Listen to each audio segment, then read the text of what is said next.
welcome back to my channel. My name is Adrienne if you are new here, and I have a very special guest with me. Hey, I'm Julio. Again.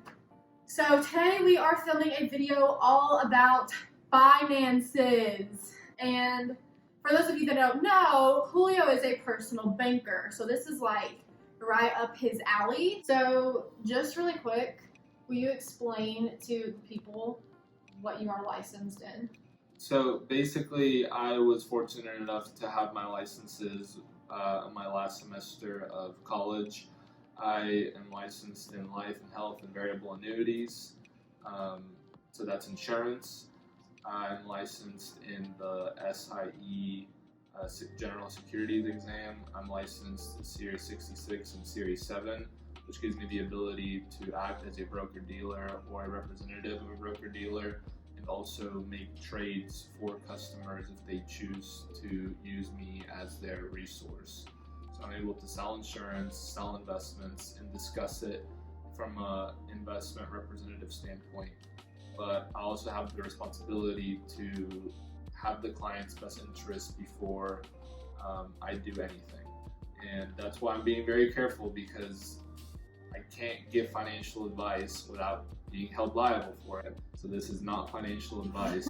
This is just our experience. a look into how we choose to do our finances. Yeah.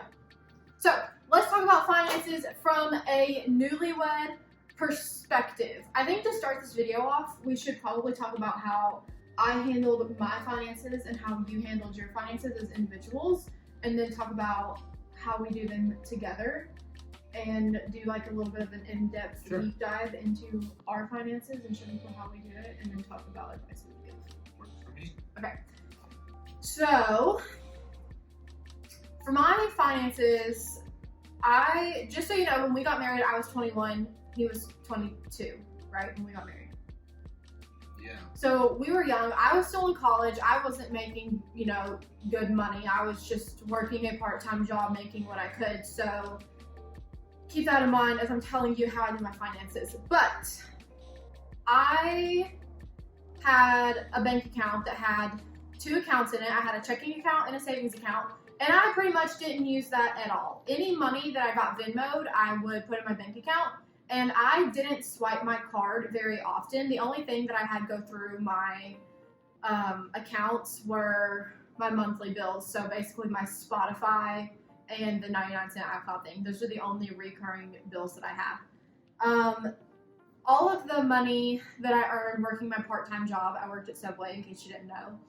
I would take the checks to the bank, I would cash them, and I would put my money in envelopes. I loosely followed Dave Ramsey. So I would put a certain number to tithe, and then I would put a certain number into savings, and then I would put money into gas, money into food, money into whatever I wanted.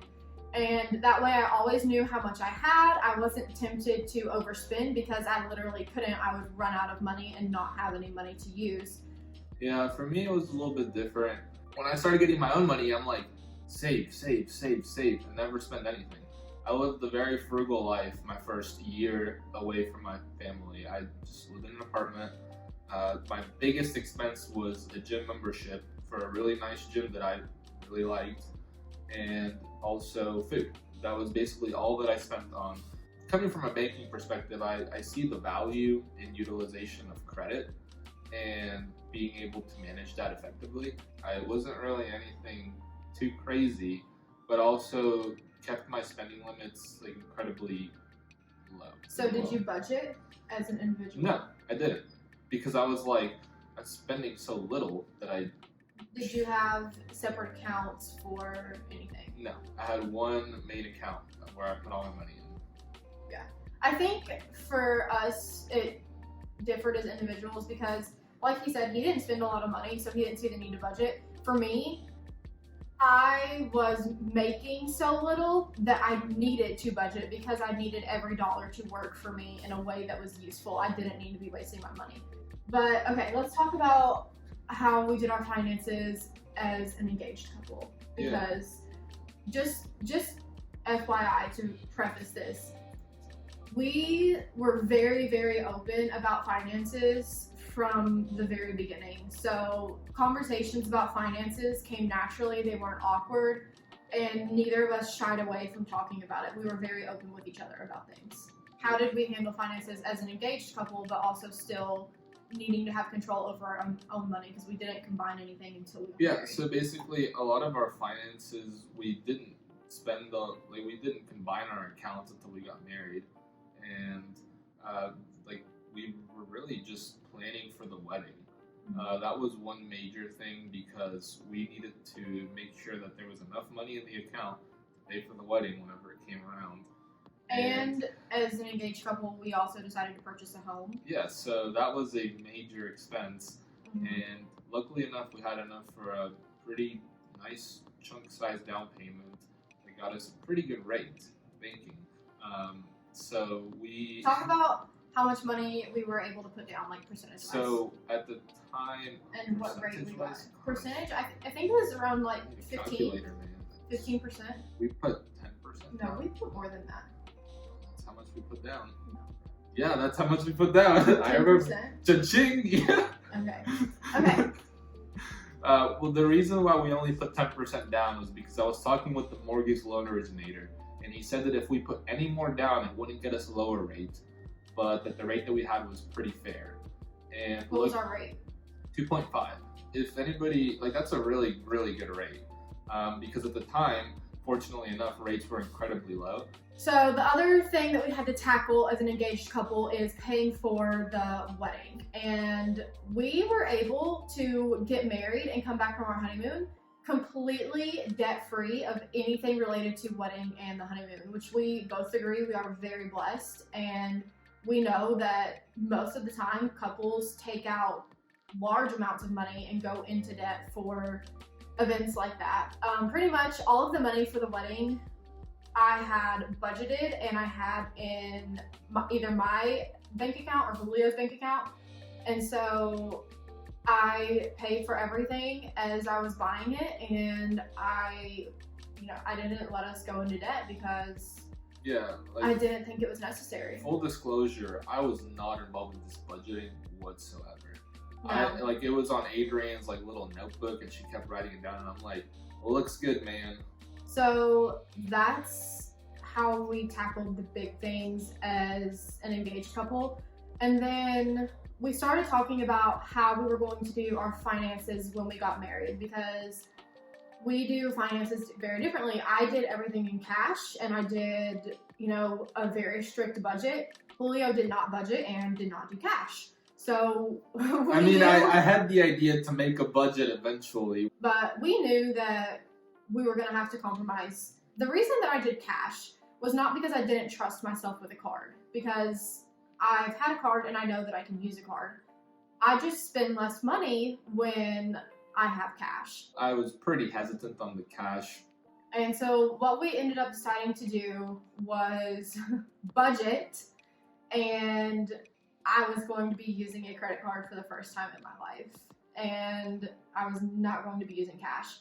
We treat our money as if it is cash, because we don't spend more than what we have, and we don't spend unless we check our budget and see that there's room to spend. Yeah, so after the first few months, I sort of had a change in heart, because I thought it was sort of unfair that it was my way or the highway. And I came to Adrian and I was like, hey, if you really want to do this cash envelope thing, let's do it.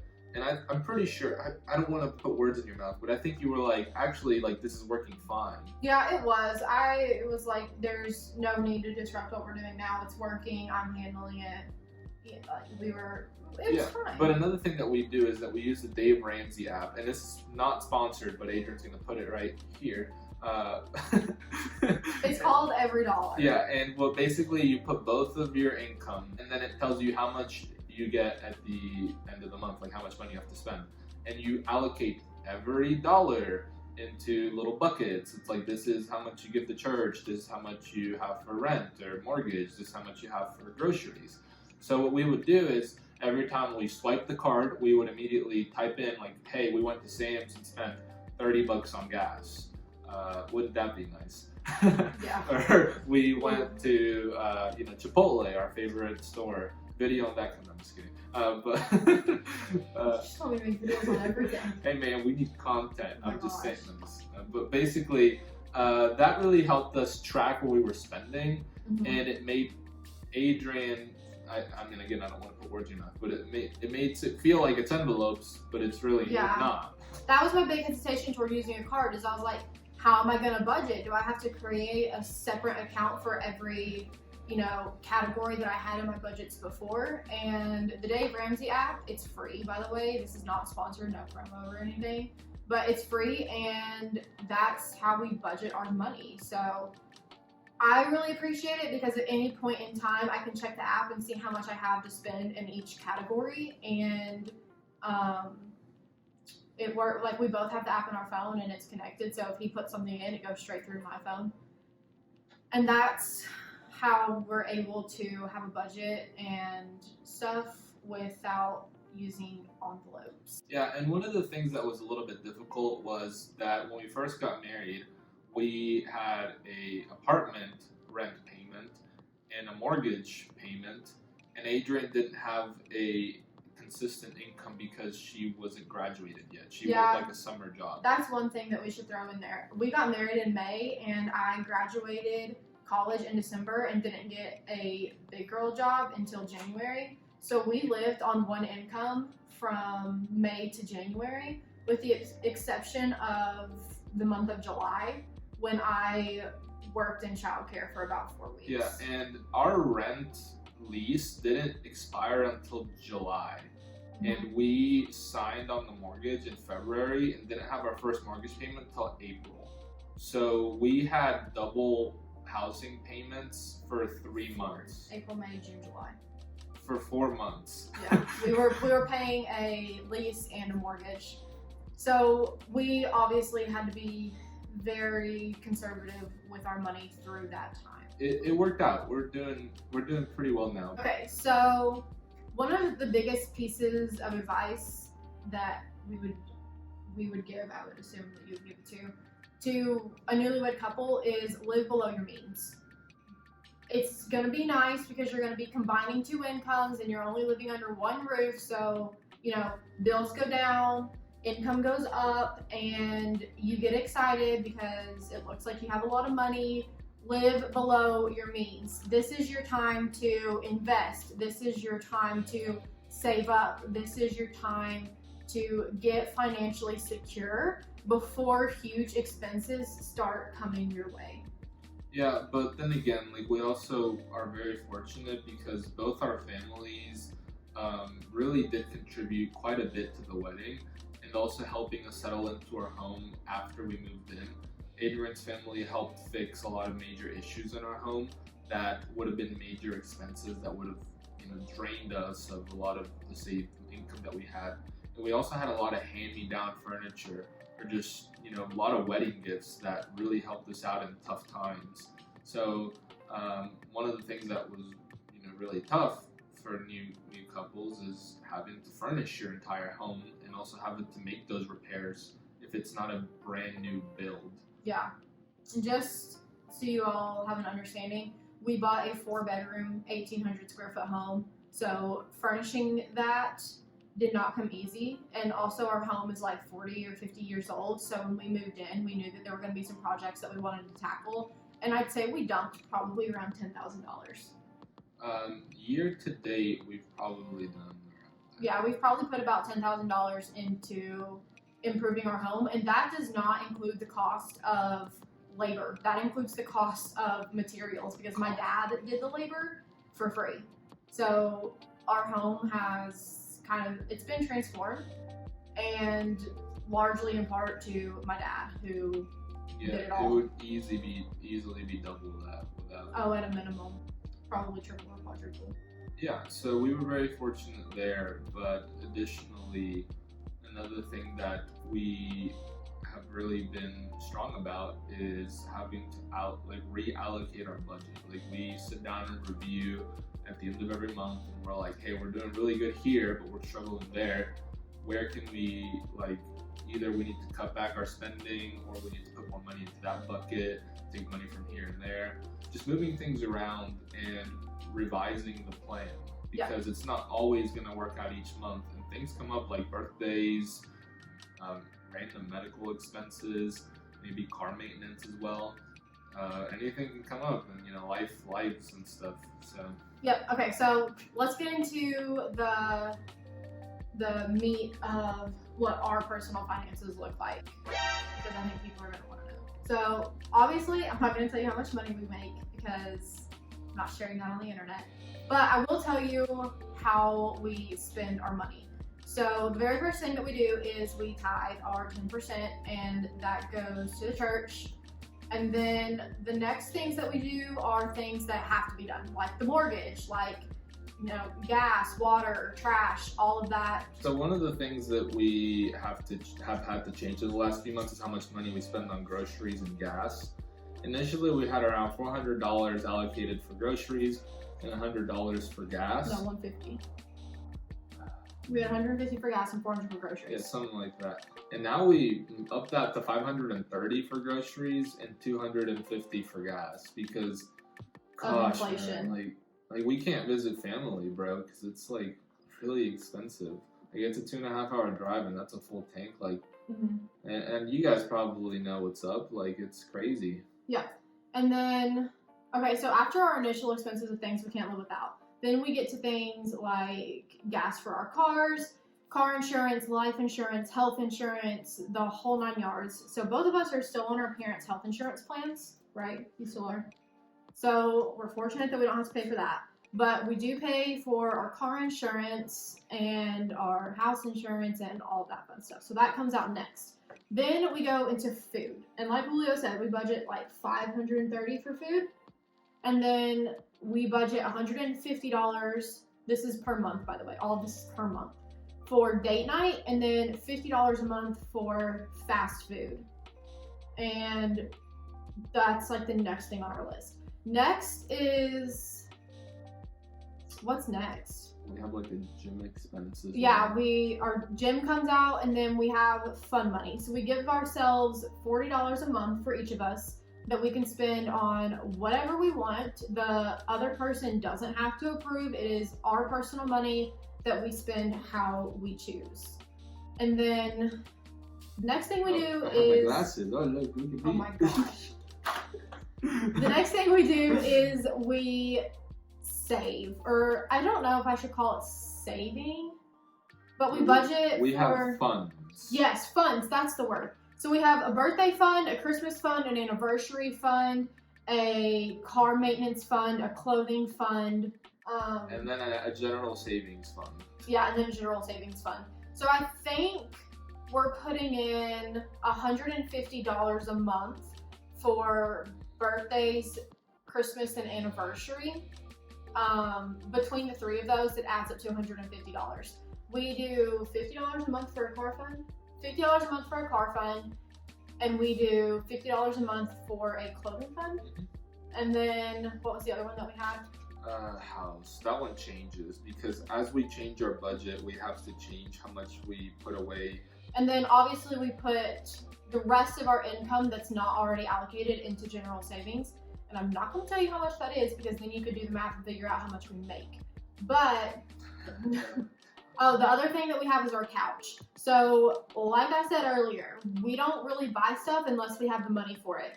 But the couch is the one exception because we had the money for it, but we didn't pay it in full to build my credit score. So at any point in time, we could pay it in full, but we decided to take on payments just to bump up my credit score, and the payment for that is $320 a month. I wanted to talk about how we are investing in our 401ks, 457bs, all that stuff. Yeah, so basically, another major expense that we have before taxes is things like retirement. You can choose to do pre-tax or post-tax deductions. I guess I just misspoke. A lot of my contributions to my retirement are Roth contributions. Mine as well. So Adrian and I put a percentage into our retirement. I put 20%. No, you put like 7%. No, I put I put it 8% into a 457B, and my employer, since I'm a educator, they do 12.5% for me. Yeah, I put in 10% into mine, and I get matched 7%. So, you know, that's money that we're putting aside because it's important for us. Guys, now's your time to invest. Put your money away. It is very important. Actually, like technically speaking, right now, terrible time to invest. Okay. Unless you have a risk tolerance, but this isn't a financial. This isn't the financial advice. This is just general. Yeah. So we also invest into life insurance, which sounds weird, but correct me if I'm wrong. Somehow our life insurance doubles as an investment. No, it's complicated. I don't want to get into financial advice in it.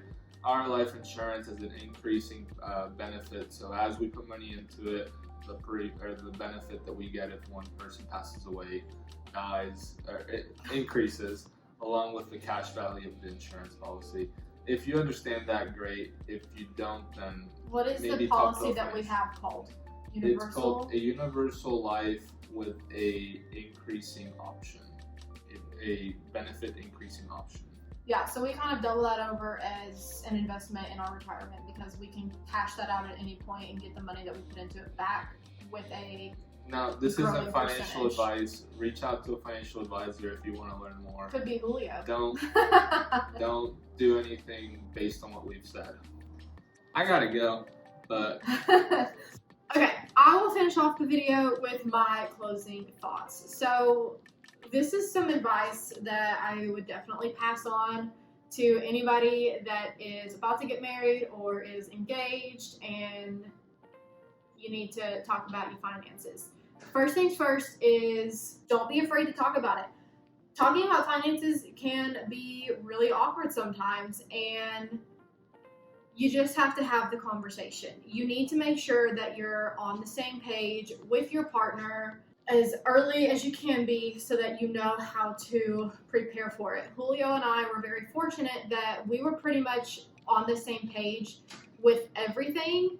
The next piece of advice I would give is get on the same page. You will not be as successful unless you are agreeing in how your money is spent. And so find some common ground, do some compromises, figure out ways that you can both be satisfied with how your money is being spent.